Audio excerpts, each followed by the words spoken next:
अब हम शिल्पा शेट्टी के पति राज कुंद्रा की गिरफ्तारी पर बॉलीवुड की चुप्पी वाली एकता का एक विश्लेषण करेंगे। कोविड के दौरान भारत में दवाओं की कमी हुई, अस्पतालों में बेड्स की कमी हो गई, ऑक्सीजन की कमी हो गई, लेकिन अश्लील कंटेंट की हमारे देश में तब भी कमी नहीं हुई।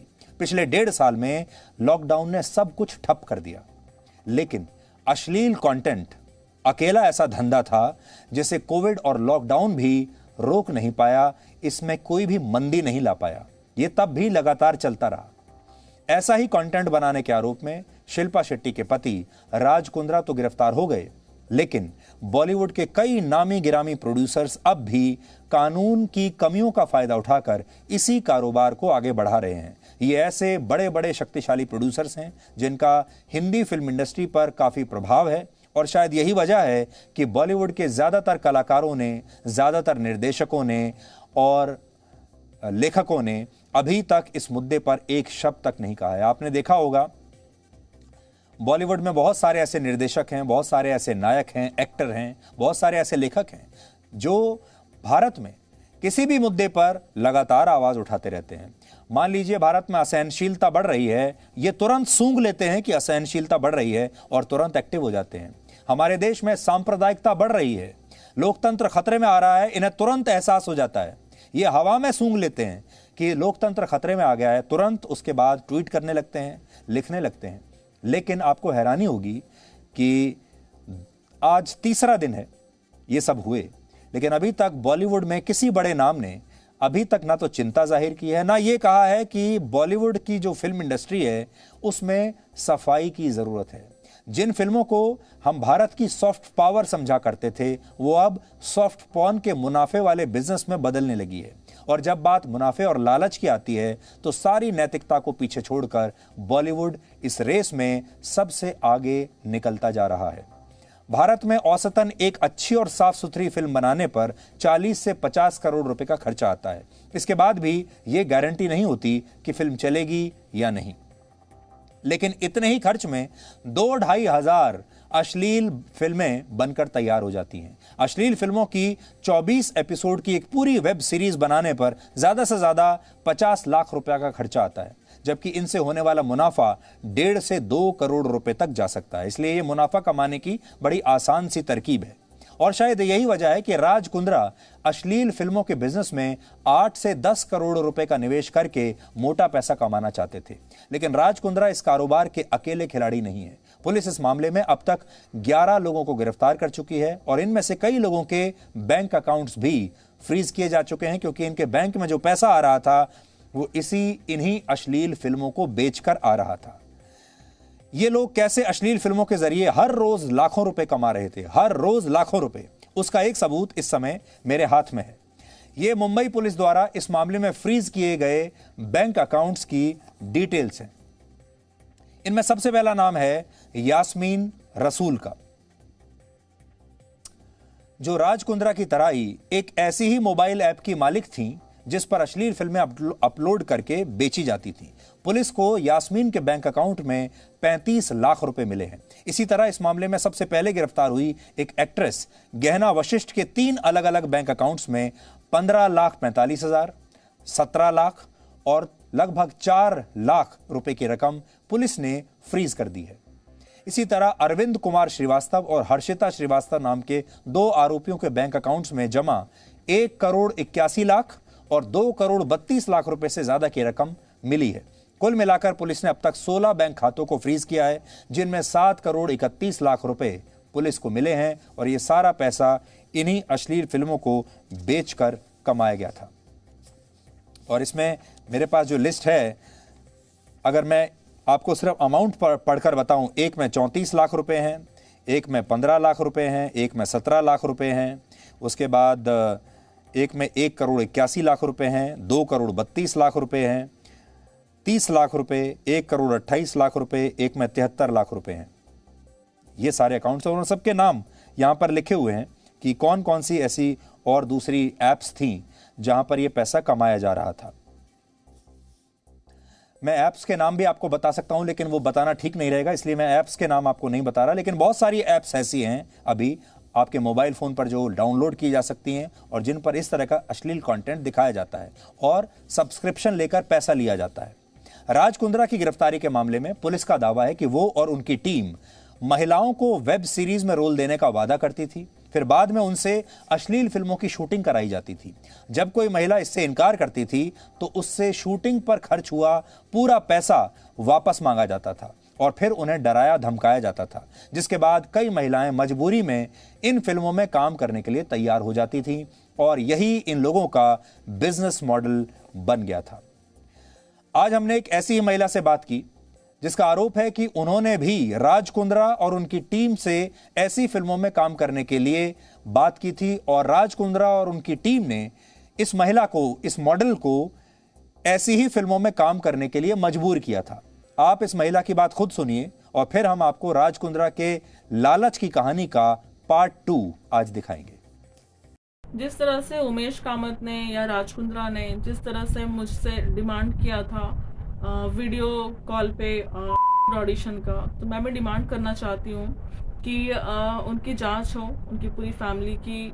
और ये राज कुंद्रा तो छोटा सा प्यादा है, पता नहीं इनकी तरह कितने राज कुंद्रा होंगे जो इस तरह का स्कैंडल चला रहे होंगे, जो लड़कियों को प्रोस्टिट्यूशन में या कॉल गर्ल बना के और प्रोस्टिट्यूशन में ला रहे होंगे। तो मैं रिक्वेस्ट करना चाहूँगी मुंबई पुलिस से, मुंबई हाई कोर्ट से कि प्लीज़ इन्वेस्टिगेशन बहुत ज़ोर शोर से किया जाए और बहुत अंदर तक किया जाए, ताकि जितने भी मुखौटे हैं, जितने भी चेहरे छुपे हुए हैं, वो सब सामने आए। पता नहीं ये लोग कितनी लड़कियों के साथ ऐसा करते होंगे। पहले वेब सीरीज़ का झांसा देके, काम का झांसा देके, फिर उन लोगों को बरगलाते होंगे और उनको ऐसी गंदी चीज़ों में ले आते होंगे। तो मैं बस सबसे यही कहना चाहूँगी कि प्लीज़ बी वेयर एंड ऐसी चीज़ों पे ध्यान ना दें और ऐसे झांसे में बिल्कुल ना फंसे कि आपकी लाइफ पूरी की पूरी ख़राब हो जाए। राज कुंद्रा की जो दोस्ती है वो बॉलीवुड में बड़े बड़े प्रोड्यूसर से है, बड़े बड़े प्रोडक्शन हाउसेस से है, बड़े बड़े निर्देशकों से और बड़े बड़े एक्टर्स के साथ वो पार्टी करते हैं। शिल्पा शेट्टी तो यहाँ बहुत पहले से काम कर रही हैं, इसलिए शिल्पा शेट्टी भी बहुत अच्छी तरीके से इन बड़े बड़े लोगों के साथ बहुत वेल कनेक्टेड हैं। और ये जो पूरा परिवार है शिल्पा शेट्टी और राज कुंद्रा का, ये आप समझ लीजिए कि बॉलीवुड में अंदर तक, जड़ों तक इनकी पहुंच है। बड़ा सवाल ये है कि क्या शिल्पा शेट्टी ये जानती थी कि उनके पति क्या कर रहे हैं? क्या ये सारी खबरें कभी शिल्पा शेट्टी तक नहीं पहुंची?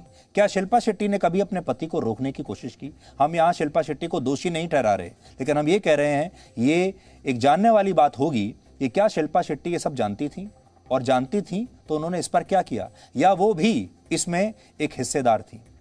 अब दूसरी बात वो ये कि जब लोगों को पता चल गया कि राज कुंद्रा क्या कर रहा था, तो बॉलीवुड के जितने बड़े बड़े ठेकेदार हैं उनमें सारे लोग चुप क्यों बैठे हैं? बॉलीवुड में सन्नाटा क्यों है? एक भी व्यक्ति बाहर आकर ना तो राज कुंद्रा के खिलाफ कुछ कह रहा है, ना शिल्पा शेट्टी के खिलाफ कुछ कह रहा है। और जितनी लड़कियां हैं जिनके साथ नाइंसाफी हो रही है, जिनको ब्लैकमेल किया जा रहा है, जैसे जिस लड़की के बारे में अभी आपने सुना, ना ही इनके बारे में, इन्हें इंसाफ दिलाने के बारे में कोई बात कर रहा है पूरे बॉलीवुड में, पूरी फिल्म इंडस्ट्री में। ये कैसी फिल्म इंडस्ट्री है? हमारे पास राज कुंद्रा द्वारा बनाए गए एक व्हाट्सएप ग्रुप के कुछ और चैट्स की डिटेल हैं, जिन्हें पढ़कर आपको आज समझ में आएगा कि राज कुंद्रा अश्लील फिल्मों के कारोबार के कितने बड़े खिलाड़ी थे। ऐसा नहीं है कि वो अनजाने में यहां आ गए थे, वो इस पूरे फील्ड के खिलाड़ी थे। इस व्हाट्सएप ग्रुप का नाम है HS और इसके एडमिन खुद राज कुंद्रा हैं। इस ग्रुप के नए चैट्स पढ़ने से यह पता चलता है कि राज कुंद्रा को इस बात का पूरा अंदाजा था कि पुलिस और सरकार अश्लील कंटेंट दिखाने वाले मोबाइल ऐप्स पर कभी भी कार्रवाई कर सकती है। इसलिए राज कुंद्रा ने प्लान B तैयार करके रखा हुआ था। 18 नवंबर 2020 के एक ऐसे ही चैट में जब राज कुंद्रा का रिश्तेदार और बिजनेस पार्टनर उन्हें यह बताता है कि गूगल प्ले स्टोर पर उनका ऐप बैन कर दिया गया है क्योंकि वो अश्लील कंटेंट दिखाता है, इसलिए गूगल ने उसको स्ट्राइक कर दिया है, उस पर प्रतिबंध लगा दिया है, तो राज कुंद्रा इसके जवाब में कहते हैं कि अब प्लान B को एक्टिवेट करने का समय आ गया है। इसके बाद इस ऐप की डिजिटल मार्केटिंग देखने वाला एक और व्यक्ति जिसका नाम है रॉब, वो कहता है कि क्या तब तक के लिए हम इस ऐप से अपनी बोल्ड फिल्मों को हटा सकते हैं? राज कुंद्रा का ये प्लान बी क्या था, अब आप ये समझिए, क्योंकि राज कुंद्रा को ये पता था एक ना एक दिन तो इस ऐप को बंद करना ही पड़ेगा, इस पर कार्रवाई जरूर होगी।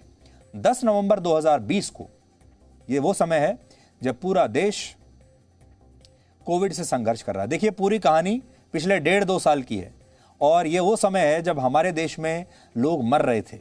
पूरा देश कोविड से संघर्ष कर रहा था, सब कुछ बंद था, दवाइयों की कमी थी, अस्पतालों की कमी थी, बेड्स की कमी थी, ऑक्सीजन की कमी थी, सब संघर्ष कर रहे थे। एक बिजनेस ऐसा था, एक कारोबार ऐसा था जो लगातार चल रहा था, जिसमें कोई मंदी नहीं आई, और वो था अश्लील फिल्में बनाने का कारोबार।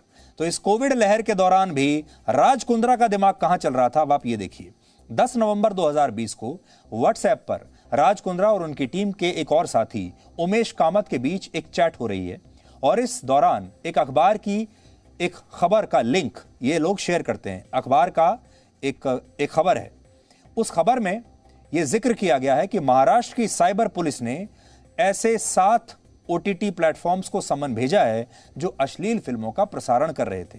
इस पर राज कुंद्रा खुद कहते हैं कि भगवान का शुक्र है कि हमने BF का प्लान तैयार किया हुआ है। BF का प्लान, यहां BF का मतलब है बॉली फ्रेम, यह मतलब है BF का, बॉली फेम।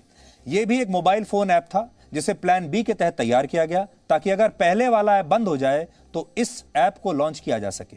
इसके बाद उमेश कामत, जो खुद इस मामले में गिरफ्तार हो चुका है, अब वो कहता है कि जब तक ये नया ऐप शुरू नहीं होता तब तक पुराने ऐप को बचाकर रखने की कोशिश की जानी चाहिए। इसके बाद वो सुझाव देता है कि कुछ समय के लिए पहले वाले ऐप से अश्लील कंटेंट को हटा देते हैं। इस चैट के आखिर में राज कुंद्रा कहते हैं कि उन्हें शक है कि पुलिस ऑल्ट बालाजी को बैन कर पाएगी, यानी उन्हें ऐसा नहीं लगता कि ऑल्ट बालाजी के खिलाफ कोई एक्शन होगा, ऐसा राज कुंद्रा यहां पर कह रहे हैं। इस पर उमेश कामत कहता है कि यह इतना गंभीर मामला नहीं है, ज्यादा से ज्यादा इन OTT प्लेटफॉर्म्स के हेड्स को आपत्तिजनक कंटेंट हटाने के लिए कहा जा सकता है, इससे ज्यादा कुछ नहीं होगा। Presenting B News app, available on Google Play and App Store. Download it now.